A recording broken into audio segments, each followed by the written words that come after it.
Theatre महोत्सव का आयोजन मुंबई के बोरीवली पश्चिम प्रबोधन ठाकरे नाट्य मंदिर में आयोजित किया गया।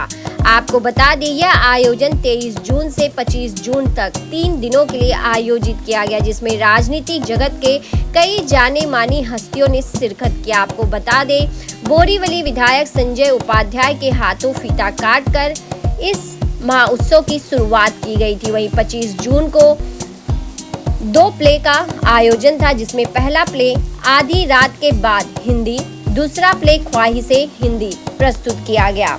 वहीं 25 जून को अतिथि के रूप में पहुंचे राज सुर्वे योगेश पागरे। राज सुर्वे का स्वागत खुशबू गुप्ता ने पौधा देकर किया, जिसके उपरांत राज सुर्वे ने भी सभी का मनोबल बढ़ाने के लिए director Rishu Gupta, Mukesh Jadhav, Spaach team president Khushboo Gupta, vice president Chandni Duggal, secretary Rishu Gupta, programme coordinator Tripti Thakkar का सर्टिफिकेट देकर स्वागत किया। इतना ही नहीं, एक्टर ऑफ स्पाच खुशबू, कुलदीप, शिव्या, असलम, अविरल, रीटा, रूमा, तृप्ति, चांदनी, सरदुल का भी स्वागत सर्टिफिकेट देकर राज सुर्वे के हाथों किया गया। आपको बता दें स्पाच का एक ही मोटिव है कि वह अपने प्ले के माध्यम से लोगों में मैसेज पहुंचा सके। वहीं इस कार्यक्रम को लेकर खुशबू गुप्ता और साथ ही अन्य मौजूद बॉलीवुड के बड़े चेहरे भी यहां पर गुरु मौजूद रहे, जिन्होंने मीडिया से बातचीत में स्पाच थिएटर को लेकर खुलकर बात की। तो देखिए इस दौरान क्या कुछ कहना था आए हुए अतिथि राज सुर्वे और साथ ही स्पाच थिएटर की पूरी टीम। अरे इसकी तो सांस नहीं चल रही। हेलो, क्या हो गया तुम्हें? अरे पागल हो गए तुम। स्पाच जिस तरह से थिएटर को इस तरह से आगे लेके जा रहा है और एक मैसेज भी लोगों को देने की कोशिश कर रहा है, आज यहाँ पर खुद आप आए, क्या कहना चाहिए? मुझे बड़ी खुशी हुई क्योंकि हम लोग अभी मॉडर्न ज़माने के यूथ, आपने देखा रहेगा अपनों की यूथ ज़्यादा करके मूवीज़ देखने के लिए जाते हैं, थिएटर्स बहुत कम देखने आते हैं लोग। लेकिन आज ऋषु सर और मिसेस गुप्ता के तरफ से स्पर्श की टीम ने जो मेरे भाषण में बताया कि उन्होंने जो एक कंटिन्यूटी रखी है, जो पहले की परंपरा है, उसको आज भी जिंदा रखने का काम स्पर्श की और उनकी पूरी एंटायर टीम यहाँ पे कर रही है। वो उसका मुझे बहुत प्राउड है, I am very much proud about it and मैं उनको तहे दिल से धन्यवाद करना चाहूँगा कि उन्होंने मुझे यहाँ पे बुलाया। अगले बार जब भी उनका एक्ट रहेगा तब मैं खुद भी देखने के लिए ज़रूर आऊँगा और सो दैट और मेरा नॉलेज इस फील्ड में भी बढ़े। जी क्या कहना चाहेंगे सबसे पहले जो आपने इस ट्रस्ट की शुरुआत की और इस ट्रस्ट के माध्यम से जो थिएटर के थ्रू आप मैसेज देने का काम करिए, कितने समय से कर रही हैं और इस ट्रस्ट के बनाने के पीछे का आपका उद्देश्य क्या था? मैम पहली बात तो ये, बाय प्रोफेशन मैं एक एक्टर हूँ और सबसे पहले तो मैं एक थिएटर आर्टिस्ट हूँ, राइटर हूँ, डायरेक्टर हूँ। उसके बाद में मुंबई आकर मैंने टीवी भी किया है, टीवी में काफ़ी सारे शोज़ किए हैं मैंने। पृथ्वीराज चौहान से मेरी एक्टिंग करियर की शुरुआत हुई, रामायण, शनिदेव, चल देगा नाम गड्ढे, रिमोट कंट्रोल, बाबू बेबी, बहुत सारे शोज़ किए मैंने, स्पेशली सागर आर्ट्स के साथ में और हैट्स ऑफ प्रोडक्शन के साथ में। बट थिएटर मैं बचपन से करती आ रही हूँ सिंस माई स्कूल टाइम और मेरी शादी फिर ऐसे इंसान से हुई जो थिएटर ही कर रहा था बचपन से। हम दोनों श्रीराम से पास आउट हैं। जो मेरे हस्बैंड है ऋषु गुप्ता, जो हमारी संस्था के सेक्रेटरी और ट्रेजरर भी हैं, वो NSDTI से हैं और श्रीराम से भी हैं वो pass out, and is a very good director, writer. और वो टीवी इंडस्ट्री में भी काफ़ी समय तक, मतलब उन्होंने 30-35 के आसपास शो किए होंगे as a executive producer and as a SP। बहुत सारे हिट शोज़ दिए हैं, जिसमें से शक्ति है, साथ निभाना साथी है, रश्मि शर्मा टेलीफिल्म्स के बहुत सारे शोज़ किए हैं उन्होंने। थिएटर हम जब से मुंबई आए हैं, थिएटर हमने नहीं छोड़ा। हम लोग 2006 में हम लोग मुंबई आए और हम लोग टीवी इंडस्ट्री में भी काम कर रहे थे, बट थिएटर हमने कंटिन्यू रखा था क्योंकि हम स्कूल्स में वर्कशॉप्स कर रहे थे। मुंबई महाराष्ट्र के बहुत अच्छे schools, Gundicha education academy, Rustomjee Cambridge international, Thakur public school, saint Wilfred, इन बड़े बड़े स्कूलों में Aga Khan youth and sports board, Salaam Bombay, इन सबके साथ में हमने थिएटर वर्कशॉप्स की हैं और काफ़ी समय तक की हैं, कंटिन्यूटी के साथ में करी हैं। बट क्या होता है ना मैम, थिएटर बहुत ज़्यादा ज़रूरी चीज़ इसलिए हमें लगने लगा 2010 में जब हमने संस्था का निर्माण किया कि हमें नाटक करने हैं यहाँ पे, हमें मतलब अच्छे आर्टिस्ट चाहिए, क्योंकि आर्टिस्टों का क्या है यहाँ पे बड़े बड़े जो ग्रुप्स बने हुए हैं, जो टीवी और फिल्म पर्सनालिटीज़ वाले ग्रुप्स बन गए हैं, वो उनकी तरफ जाते हैं, उनका रुझान उनकी तरफ होता है और वो लोग बहुत चार्जेस भी करते हैं और अच्छा मौका भी नहीं मिल पाता है। तो मुझे और ऋषु को हमेशा ऐसा लगता था कि नहीं यार, हम सिंधु नाट्य रंग का तो हम कर ही रहे हैं, उससे थिएटर वर्कशॉप्स वगैरह, हमें कुछ ऐसा करना चाहिए जिससे हम लोगों को मंच प्रोवाइड कर पाएँ। तो हमने 2010 में स्पार्श का निर्माण किया, तब हमने ये ऑर्गेनाइजेशन बनाई और 2015 से हमें मिनिस्ट्री ऑफ कल्चर, भारत सरकार का सपोर्ट मिलना स्टार्ट हुआ। 2010 से तो हम लोग खुद ही फेस्टिवल ऑर्गेनाइज करते थे। 2010 में हमने बहुत बड़ा थिएटर फेस्टिवल ऑर्गेनाइज किया था जिसमें 30 प्लेज और डांस परफॉर्मेंसेस थी। तो हम लोग तब से ही करते आ रहे हैं। फिर 2015 में मिनिस्ट्री ऑफ कल्चर का हमें सपोर्ट मिलना स्टार्ट हुआ। 2016 में हमारी रिपर्टरी को सपोर्ट मिलना स्टार्ट हुआ अंडर गुरु शिष्य परंपरा। तो बस तब से हमारी जर्नी चलती आ रही है और हर साल में स्पार्श थिएटर महोत्सव का ऑर्गेनाइज हम लोग करते हैं ताकि लोगों को मंच मिले। हम यहाँ पर जितने भी आर्टिस्ट हमारे आ रहे हैं, जितने भी डायरेक्टर्स आ रहे हैं, हमारी कोशिश होती है कि हम उनको कुछ दें, मतलब टोकन ऑफ एप्रिसिएशन दें और जो सम्मान कर सकते हम कर पाए उनका। हम किसी से लेते नहीं हैं पैसा, हम मंच प्रोवाइड करने की कोशिश करते हैं ताकि मैक्सिमम एस्पायरिंग एक्टर्स को स्टेज मिले, क्योंकि स्टेज आजकल मिलना बहुत मुश्किल है। तो स्पार्क अगर बार थिएटर की बात करें, आज यहाँ पर 3 दिन के प्रोग्राम ऑर्गेनाइज किया गया, तो कहाँ कहाँ से आपने कलाकारों को यहाँ पे मंच प्रोवाइड करने की आपकी कोशिश रही और अभी तक आपने ऐसे कितने कलाकारों को मंच प्रोवाइड किया है और किस तरह से आपसे अगर कोई है भी जो आपसे कॉन्टैक्ट करना चाहता है, आपके इस थिएटर इस मंच पर पाना चाहता है जगह, तो किस तरह पा सकते हैं? मैम, स्पार्श जो है आप कहीं पर भी ऑल ओवर, मेरे तो ये जितने भी आर्टिस्ट आपको दिख रहे हैं सारे अलग अलग, सबसे पहले कास्ट, क्रीड, सेक्स से हमें कुछ वो लेना देना नहीं होता, सब अलग अलग धर्मों के आपको मिलेंगे हमारे पास जितने भी आर्टिस्ट हैं और सब अलग अलग स्टेट से हैं।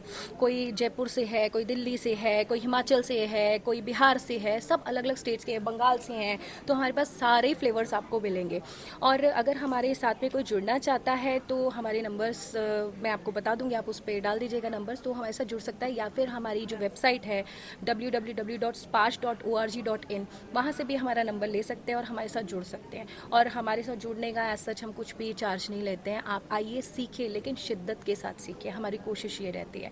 ये जितने भी कलाकार हैं हमारे साथ जुड़े हुए हैं, ये आज से नहीं, किसी को 15 साल हो गए, किसी को 10 साल हो गए, किसी को 3 साल हो गए, ऐसे जुड़े हुए हैं। और हमारे साथ के बहुत सारे कलाकार ऐसे हैं जो टीवी और फिल्म्स में भी इस समय काम कर रहे हैं। बट येस, वो लोग अभी भी मानते हैं इस चीज़ को कि उन्होंने सीखा बहुत कुछ है। थिएटर से लोग शुरुआत करते हैं, लेकिन जब एक शुरुआत के बाद उन्हें एक पिक्चर, फिल्म में सब में मिल जाता है और आपने भी एक नहीं कई टीवी सीरियल शो किया एज आर्टिस्ट, उसके बाद भी आपका किस तरह से एक थिएटर और एक प्ले, नाटक से जुड़ाव आपका रहा कि आप अभी भी उसे कंटिन्यू करना चाहती हैं? मैम, सबसे बड़ी बात मैं आपको ये बताती हूँ, जो आपने मेरे से डिफरेंस पूछा है वो डिफरेंस ये है कि जब हम सीरियल की बात करते हैं ना, तो सीरियल आता है TRP पे, उसमें जो हमें कंटेंट प्रोवाइड किया जाता है हमें सिर्फ वही बोलना होता है। और अगर मेरे रोल के ऊपर TRP आ रही है तो चाहे मैं वैम्प का रोल करूँ, सोसाइटी को अच्छा मैसेज मिले नहीं मिले, जो भी हो, सिर्फ चैनल और प्रोड्यूसर्स का काम होता है कि उनको अच्छी TRP मिल रही है, उनको अच्छे एड्स मिल रहे हैं। लेकिन मैम, बीइंग एन एक्टर, मुझे ऐसा लगता है कि जब आप थिएटर कर रहे हो ना, आप एक अच्छा मैसेज प्रोवाइड करो। आपके हर एक नाटक से लोगों के माइंड चेंज होने चाहिए। और स्पार्श के जितने भी प्रोजेक्ट्स होते हैं ना, उसमें हम लोग street plays, play productions, festival, seminars, इन्हीं के थ्रू ही हमारा ऐसा रहता है कि लोगों की ना मानसिक चेतना जो है ना वो चेंज हो, लोगों को समझ में आए कि कैसे हम सोसाइटी का भी डेवलपमेंट कर सकते हैं। और मुझे ऐसा लगता है कि थिएटर ही एक ऐसा मीडियम है जिसके थ्रू आप लोगों का डेवलपमेंट कर सकते हो, माइंड का। और माइंड हेल्थ जो है ना, सबसे बड़ी बात की जाती है ना आजकल, दिमागी सोच लोगों की बदलना बहुत ज़्यादा ज़रूरी है। तो खुशबू जी, आज आप ट्रस्ट के माध्यम से मैसेज देने का और लोगों को प्लेटफॉर्म देने का काम तो कर रही है, लेकिन ये सब कुछ बिना पैसों के कहीं ना कहीं मुमकिन नहीं है। तो ये आप किस तरह से हो पा रहा है, उसके लिए आप क्या कुछ करते हैं? मैम, ये आपने बड़ा अच्छा क्वेश्चन पूछा। सबसे बड़ी चीज़ ये है कि मिनिस्ट्री ऑफ कल्चर का हमें सपोर्ट रहता है। हाँ, बहुत ज़्यादा नहीं रहता है, लेकिन थोड़ा सा सपोर्ट रहता है। और हमारे लिए उनका लोगो है साथ में, तो बहुत बड़ी चीज़ होती है। उनका नाम हमारे साथ में है, वो बहुत बड़ी पहचान है। बट मेरा अपना खुद का बिजनेस है, मेरा अपना इमिटेशन ज्वेलरी का ब्रांड है जो सुंदर नारी के नाम से है। हमारी खुद की वेबसाइट है www.sundernari.com। और सिर्फ स्पार्श में ही नहीं, हम लोग वुमेन डेवलपमेंट करते हैं। हम लोग अपनी जो मेरा बिजनेस है सुंदर नारी का, उसके थ्रू भी हम लोग वुमेन डेवलपमेंट कर रहे हैं। अब आप पूछोगे कैसे? मेरे साथ में बायर्स से ज़्यादा रीसेलर्स भी अटैच्ड है। मोर देन 1000 फीमेल लेडीज़ मेरे साथ में अटैच्ड है as a reseller all over the world. और उसमें से कई लोग ऐसे हैं जिनका ऐसा था कि हम क्या करें, कोविड के टाइम पे हमारे पास कुछ खाने को नहीं है, तो उस टाइम पे उन लोगों ने हमारी ज्वेलरी रीसेल करके अपना बिजनेस भी सेटअप किया। और मुझे इस बात की खुशी है कि मैं इस चीज़ में बिलीव करती हूँ कि a women should always be financially independent, चाहे उसके पापा, हस्बैंड, भाई, मम्मा, पापा, मतलब घर में कोई भी कितना भी कमाता हो, लेकिन आपको आत्मनिर्भर होना बहुत ज़्यादा ज़रूरी है। तो मेरे बिजनेस से भी बहुत सारी लेडीज़ जो हैं एज अ रीसेलर जुड़ी हुई हैं। और आपके चैनल के माध्यम से मैं ये बोलना चाहूँगी कि अगर कोई हमारे स्पार्च में जुड़ना चाहता है एज एन एक्टर या वॉलंटियर, तो भी हमारे साथ में जुड़ सकता है। और अगर आप अपना बिजनेस शुरू करना चाहते हैं एज अ रीसेलर और आपके पास कोई इन्वेस्टमेंट नहीं है, आप तब भी मुझे कांटेक्ट करके हमारे साथ में जुड़ सकते हैं। तो दोनों तरफ से मेरा यही है कि वुमेन डेवलपमेंट हो, औरतों को रोजगार मिले और वो लोग काम करें, आत्मनिर्भर हो, बस दैट्स इट। एंड आगे लेकर जाना चाहिए। ओके, मेरा नाम ध्वनि गांधी है। मैं एक एक्टर हूँ, एक थिएटर आर्टिस्ट हूँ। जैसे अभी राज जी ने कहा, मेरा भी जन्म थिएटर से ही हुआ है। और मुकेश यादव जी है, ये मेरे गुरु हैं। इनके पास मैंने थिएटर सीखा, एक्टिंग सीखी, ज़िंदगी के बारे में बहुत कुछ सीखा। तो मैं स्पार्च के साथ मुकेश यादव जी के ज़रिए ही जुड़ी हूँ। तो जब 2 साल पहले स्पार्च थिएटर महोत्सव हुआ था, तब मैंने भी उसमें परफॉर्म किया था। और थिएटर मुझे लगता है एक ऐसा ज़रिया है जो इंसान की ज़िंदगी को ऑटोमेटिक अपलिफ्ट कर देता है, क्योंकि किसी भी आर्ट का एक इंसान की ज़िंदगी में होना बहुत इम्पोर्टेंट है to live the life in general. ऐसा नहीं कि मुझे एक्टर बनना है या मुझे डायरेक्टर बनना है, मुझे कुछ करना है इंडस्ट्री में तो ही मैं थिएटर करूँ। ज़िंदगी जीने के लिए अगर मैं थिएटर का सहारा लेती हूँ, कोई भी आर्ट फॉर्म का सहारा लेती हूँ इन जनरल, जिसमें इमोशंस है, भाव है, भावनाएँ जुड़ी हैं, तो मैं अपनी ज़िंदगी बेहतर जी सकती हूँ, उसे बेहतर बना सकती हूँ, एक बेहतर इंसान बन सकती हूँ। तो मेरे हिसाब से हर स्कूल कॉलेज में थिएटर का इस्तेमाल, उसका और इस्तेमाल होना चाहिए। लोगों को हमें प्रेरित करना चाहिए, बच्चों को, बड़ों को, सबको। आप पार्ट टाइम भी करिए, लेकिन थिएटर से जुड़िए, तो शायद वो आपको धरती से जुड़ा हुआ रखेगा, जो कि हम भूल चुके हैं। धरती से, नेचर से, जो हमारा कुदरत है, जिससे हम बने हैं, उससे हमें जुड़ा हुआ रखेगा, हमें जोड़ के रखेगा। सो theatre is important like that. और मैं तो एक्टर हूँ, तो मेरे लिए तो जैसे माँ होती है, इट इज़ लाइक थिएटर। तो नाटक है, हमारा जो सिस्टम है उसके ऊपर एक आक्षेप उठाता है कि सिस्टम जो है बहुत गलत है। लोग जो हैं, बड़े बड़े बिल्डर जो हैं, पैसा कमाने के लिए झुग्गी झोपड़ियों में आग लगवा देते हैं, वो ज़मीनें जो है ना कैप्चर करने के लिए। और एक चोर है जो एक जज के घर में पहुंच गया है, बहुत सारे सबूत हैं उसके पास में, कैसे गरीब लोगों को कुचला जाता है, कैसे उन्हें मार दिया जाता है, उनकी बातों को आगे पहुंचने नहीं दिया जाता, उसके बारे में ये पूरा नाटक बताता है। लास्ट में वो चोर का यही एक वो है कि किसी तरह से ये जज जो है उसके पास तक ये सारे सबूत पहुंच जाएं और जज जो है उसका कोर्ट में जो फैसला करने वाली है वो सही तरह से हो पाए, ये इसका मेन वो है। तो एक नाटक के माध्यम से जो लोगों पे एक अत्याचार, एक जुल्म हो रहा है बिल्डरों के द्वारा, वो मैसेज देने की आपकी कोशिश है। कितने सालों से इस तरह के मैसेज भरे नाटक आप लोगों के बीच प्रस्तुत करते आ रहे हैं, और क्या लग रहा है जो लोग दर्शक आते हैं, हाँ। इससे वो कितना कुछ सीख के और क्या कुछ बदलाव लेकर आते हैं? एक्चुअली क्या है, देखिए थिएटर जो है ना एक ऐसी कला है जो धीरे धीरे लुप्त हो रही है, मरती हुई कला है, सिनेमा मीडिया से छुप रहा है। हालांकि एक्टर्स जो हैं यहीं से सब निकलते हैं और मीडिया में आके नाम कमाते हैं, चाहे कोई भी बड़े आप नाम ले लीजिए, पंकज त्रिपाठी हो, नवाज हो या कोई भी हो, सब थिएटर से ही हैं, नेशनल स्कूल ऑफ ड्रामा से पास आउट हैं सब लोग। अब ये जो है ये थिएटर होना इतना ज़रूरी है, ये समझिए कि हमारा जो कल्चर है वो बचाना बहुत ज़रूरी है।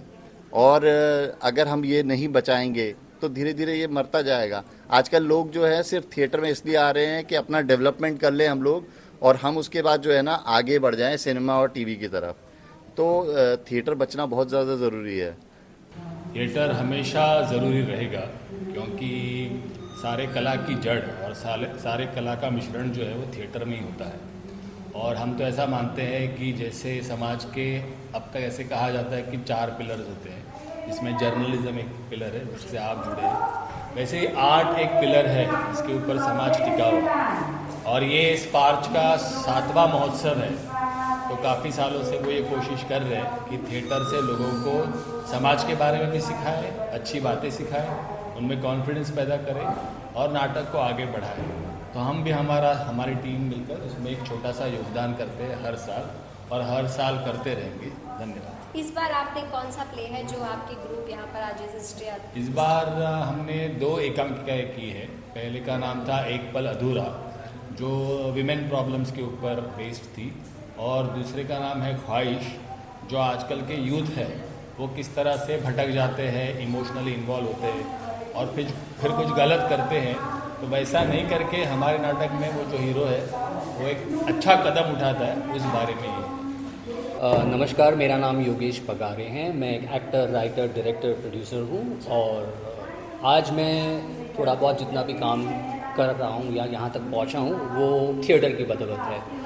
एंड हमारे मुकेश यादव सर जो है, मैंने कॉलेज में थिएटर की शुरुआत उनके साथ की थी और फिर प्रोफेशनल थिएटर किया, इंग्लिश, हिंदी, उर्दू, मराठी, गुजराती कॉम्पिटिशन्स में भाग लिया। तो theatre is very important because वो आपका एक ओवरऑल पर्सनैलिटी डेवलपमेंट करवाता है। जैसे मैं स्कूल में बहुत शाय था, बहुत कम बात करता था, लोगों को फेस नहीं कर पाता, लेकिन थिएटर करने के बाद वो सारे जो आपके इनहिबिशंस है वो आपके दूर हो जाते हैं, आपको एक कॉन्फिडेंस आता है और आप चाहे इसको प्रोफेशनली परस्यू करें या ना करें, लेकिन आपकी निजी ज़िंदगी में भी, आपकी प्रोफेशनल लाइफ में भी, अगर आप एक्टर नहीं हो लेकिन आप थिएटर वर्कशॉप्स करते हो तो उससे आपके प्रोफेशनल लाइफ में भी उसका बहुत ही बड़ा योगदान है, आपको उसमें भी उसका फ़ायदा होगा। So I think theatre is very important, it's a base. जैसे कहते सिंगिंग के लिए क्लासिकल जानना बहुत ज़रूरी है, बेस होना ज़रूरी, वैसे मैं मानता हूँ एक्टर्स के लिए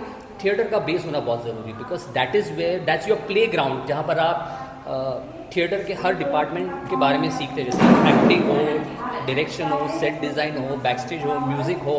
सो I think theatre is very important और हर किसी ने थिएटर से जुड़ा होना चाहिए। And I am grateful that Sparsh और खुशबू जी और ये सब पूरी टीम मिलकर एक ऐसा थिएटर का ये स्टेज प्लेटफॉर्म दे रहे हैं लोगों को और नए एक्टर्स को प्रोत्साहित करें। So good wishes to the entire team and all the best, lots of love, thank you.